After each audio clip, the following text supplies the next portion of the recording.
নবী রাসূলদের জীবিকা। নবীদেরকে তো আল্লাহ তাআলা দ্বীনের দাওয়াতের জিম্মাদারি দিয়ে পাঠিয়েছেন, কিন্তু তাদেরও জীবিকা ছিল।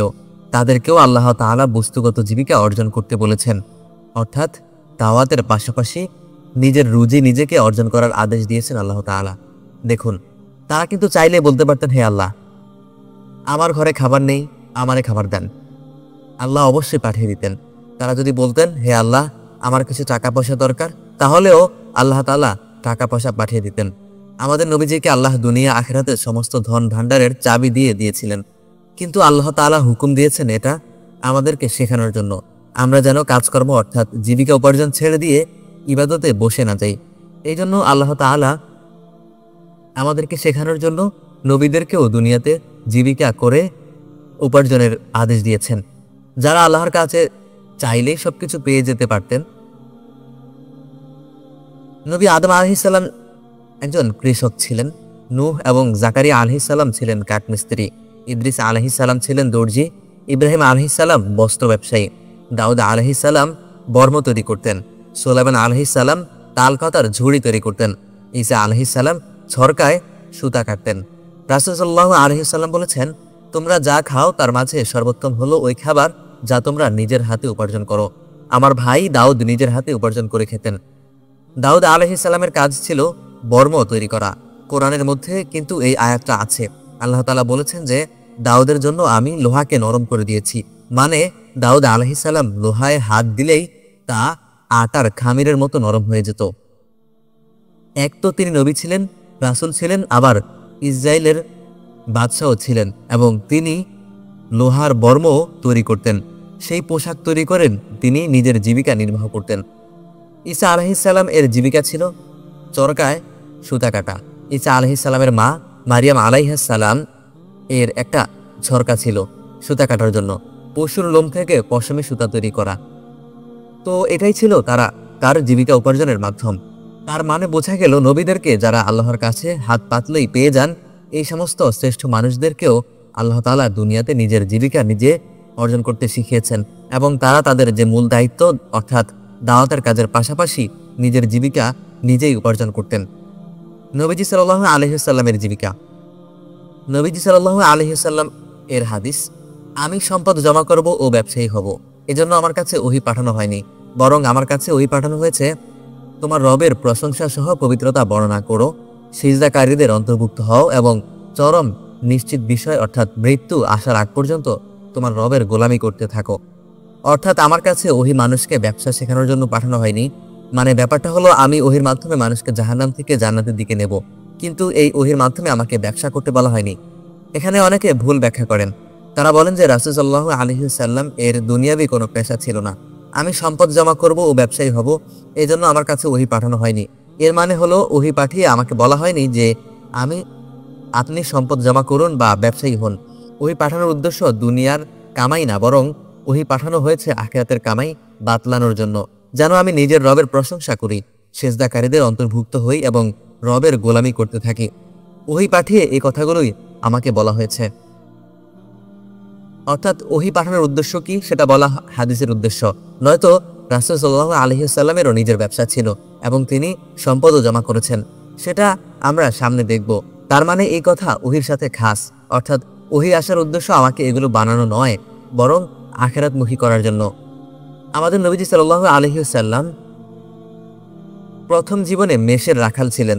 একসময় খাদিজা রাদিয়াল্লাহু তাআলা আনহা এর ব্যবসাও রাসূল সাল্লাল্লাহু আলাইহি ওয়াসাল্লাম সামলাতেন। পরবর্তী সময়ে আম্মা খাদিজার সম্পত্তি ছিল তার জীবিকা নির্বাহের বড় একটি মাধ্যম। নবুয়তের পর তিনি চামড়ার কারবারে অংশীদার ছিলেন। সাহাবীগণ রাদিয়াল্লাহু তাআলা আনহুম ব্যবসা করতেন, আর রাসূল ইনভেস্ট করতেন এবং সেখান থেকে লাভ গ্রহণ করতেন। জুরফ নামক একটি এলাকায় আল্লাহর রাসূল সাল্লাল্লাহু আলাইহি ওয়াসাল্লাম বীজ বপন করাতেন, সেখান থেকে তার ফসল আসতো। এটি দিয়ে রাসূল সাল্লাল্লাহু আলাইহি ওয়াসাল্লাম নিজের জীবিকা এবং 11টা সংসারের জীবিকা উপার্জন করতেন। অর্থাৎ চামড়ার কারবার ও জুরফের বীজের ফসল থেকে তিনি জীবিকা উপার্জন করতেন, আর সেই সাথে হাদিয়া তো আছেই, এবং যুদ্ধের গনিমতের মালামাল থেকেও কিছু আসতো। সাহাবীদের জীবিকা। আম্মা জান আয়েশা রাদিয়াল্লাহু তাআলা আনহা বলেন, আল্লাহর রাসূল সাল্লাল্লাহু আলাইহি ওয়াসাল্লাম এর সাহাবীগণ শারীরিক শ্রম দিয়ে উপার্জন করতেন। সাহাবীদের প্রত্যেকের জীবিকা ছিল। যারা সুফিবাদের নামে বলছে যে কোনো দুনিয়াবি পেশা আমরা গ্রহণ করব না, অথচ দেখুন সাহাবীদের চেয়ে বড় আল্লাহওয়ালা, বড় বুজুর্গ তো আর কেউ ছিলেন না। সাহাবীদের চেয়ে বড় বুজুর্গ হওয়া সম্ভব না। সেই সাহাবীদের প্রত্যেকের জীবিকা ছিল। জীবিকাহীন জীবন কাটানোর দলিল হিসেবে আসহাবে সুফার সাহাবীগণ, বিশেষ করে আবু হুরায়রা রাদিয়াল্লাহু তাআলা আনহুকে বারবার সামনে আনা হয়। সেই আবু হুরায়রা রাদিয়াল্লাহু তাআলা আনহুও জীবিকা নিজে উপার্জন করতেন। আসহাবে সুফার প্রত্যেক গভর্নর ও সরকারি আমলা হয়েছিলেন পরবর্তী জীবনে, সরকারি ভাতা পেতেন। সুতরাং জীবিকা উপার্জনকে দিনদারির বিরুদ্ধে দাঁড় করানো ইসলামসম্মত কথা নয়। ওমর রাদিয়াল্লাহু তাআলা আনহু একবার মসজিদে কিছু লোক দেখে জিজ্ঞেস করলেন, এরা কারা? বলা হলো, এরা তাওয়াক্কুলকারী, এরা আল্লাহর উপর ভরসা করে থাকে, জিকির আজকার করে, ইবাদত বন্দিগি করে। তখন ওমর রাদিয়াল্লাহু তাআলা আনহু বললেন, এরা কিছুতেই তাওয়াক্কুলকারী নয়, বরং এরা তো বসে বসে খাওয়া লোক। প্রকৃত তাওয়াক্কুলকারী তো সে যে জমিতে বীজ বপন করার পর রবের উপর ভরসা করে। তার মানে দুনিয়াবি কোনো আয় উপার্জনের ধান্দা করব না, এটা না রাসূলের শিক্ষা, না সাহাবায়ে কেরামের শিক্ষা। এমনকি জান্নাতের সুসংবাদ প্রাপ্ত 10 জন সাহাবীর মাঝে 6 জন তাদের যুগের শ্রেষ্ঠ ধনী ছিলেন। হযরত আবু বকর রাদিয়াল্লাহু তাআলা আনহু বস্ত্র ব্যবসায়ী ছিলেন, ওমর রাদিয়াল্লাহু তাআলা আনহু চামড়ার ব্যবসায়ী ছিলেন। খাইবারে ওমর রাদিয়াল্লাহু তাআলা আনহু এর এক খণ্ড জমি ছিল, নাম ছিল শামগ। সেই জমি থেকে তার উপার্জন আসতো। উসমান রাদিয়াল্লাহু তাআলা আনহু খাদ্যশস্যের ব্যবসায়ী ছিলেন। আলী রাদিয়াল্লাহু তাআলা আনহু ব্যবসা করতেন, পাশাপাশি কায়িক শ্রম দিতেন। তাদের সংসারে যখন খুব অভাব ছিল, তখন তিনি এক ইহুদির কাছ থেকে অল্প কয়েকটি খেজুরের বিনিময়ে কূপ থেকে পানি তুলতেন। যখন মুহাজির সাহাবীদের অবস্থা খুব খারাপ ছিল, তখন তারা এই কাজগুলোও করতেন। খাইবারে ওমর রাদিয়াল্লাহু তাআলা আনহু এর একখণ্ড জমি ছিল, নাম ছিল শামগ। সেই জমি থেকে তার উপার্জন আসতো। সাওয়াদ এলাকায়, অর্থাৎ দক্ষিণ ইরাক, ইবনু মাসউদ রাদিয়াল্লাহু তাআলা আনহু, হাসান রাদিয়াল্লাহু তাআলা আনহু ও আবু হুরায়রা রাদিয়াল্লাহু তাআলা আনহু এর শস্য খাত ছিল। সেখানে তারা মানুষ দিয়ে চাষাবাদ করাতেন এবং সেখান থেকে খাজনা আদায় করতেন। সাওয়াদ এলাকায় ও অন্যান্য জায়গায় ইবনে আব্বাস রাদিয়াল্লাহু তাআলা আনহু এর শস্য খাত ছিল। সেসব স্থান থেকে তার আয় উপার্জন আসতো। সাদ বিন আবি ওয়াক্কাস রাদিয়াল্লাহু তাআলা আনহু ছিল তীর বর্ষার ব্যবসায়ী। একটি হাদিসে আমরা পাই, যেখানে রাসূল সাল্লাল্লাহু আলাইহি সাল্লাম বলেছেন, যখন তোমরা কৌশলে সুদ খাবে এবং গরুর লেজ ধরে চাষের ভূমিতে যাওয়া শুরু করবে, তখন তোমাদের উপরে আল্লাহ অপমান চাপিয়ে দেবেন। আযাব হিসেবে তোমাদের উপর অপমান, জিল্লতি, অত্যাচার চাপিয়ে দেবেন।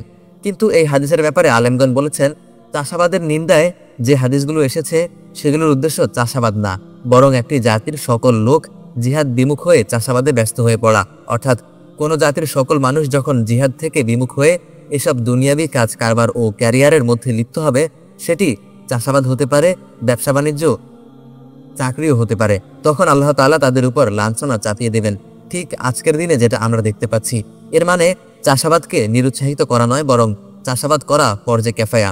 যৌথ বা ব্যক্তিগতভাবে চাষাবাদ করা ফরজে কিফায়া, কেননা এতে মানুষ ও প্রাণীর জীবন ধারণের প্রয়োজন আছে। সুতরাং আমাদের নবী রাসূল ও সাহাবীগণ তাদের প্রত্যেকেরই জীবিকা ছিল, কারণ আল্লাহ তাআলা এটাকে ফরজ করেছেন। আসুন সাহাবীদের জীবন যাপনের ধরনটা কেমন ছিল তা দেখি, তাহলে ক্যারিয়ার ব্যাপারটার সাথে আমরা রিলেট করতে পারবো ভালো। সাহাবীদের জীবন যাপনের ধরন। এক সাহাবী বলেন, আমাকে খুবই পুরাতন পোশাক পরে থাকতে দেখে নবীজি সাল্লাল্লাহু আলাইহি সাল্লাম প্রশ্ন করলেন, তোমার ধন দৌলত আছে? আমি বললাম, আল্লাহ তাআলা আমাকে উট, ছাগল, ভেড়া প্রভৃতি সকল প্রকার সম্পত্তি দিয়েছেন। তিনি বললেন, তা তোমার শরীরে পরিলক্ষিত হওয়া উচিত, মানে আল্লাহ যে তোমাকে সচ্ছলতা দিয়েছেন সেটা তোমার পোশাক আশাকে ফুটে ওঠা উচিত। মানে একদম জীর্ণ শীর্ণ অবস্থায় থাকা, এটা রাসূল সাল্লাল্লাহু আলাইহি সাল্লামও পছন্দ করেননি।